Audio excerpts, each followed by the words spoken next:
What was your first job? Clam factories.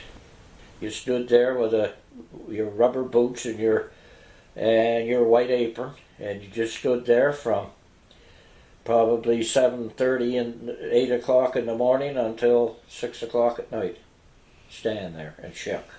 You laid the clam on its flat. I'm right-handed. Now the left-handed person would lay the clam there, laid it there, put it there and go around. Lift the top shell off.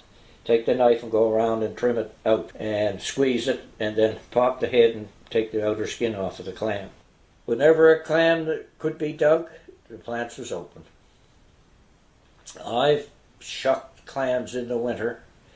My hands were that cold. Like as you pick up a clam and it'd be froze solid. Now General Seafoods would dip theirs in warm water to help you out, but the bakers wouldn't. They said it'd spoil the taste of the clam.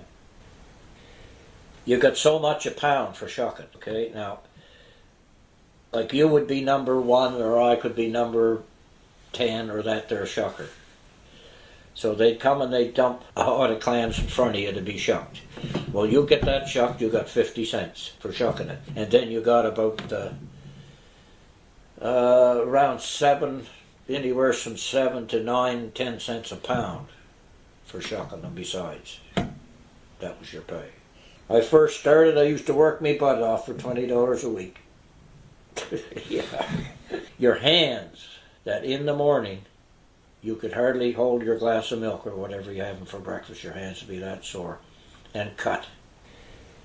The wives worked, and the older children all worked in the clam factories, and the husbands went out and dug clams. In a lot of cases, that the husbands were working in town, you know.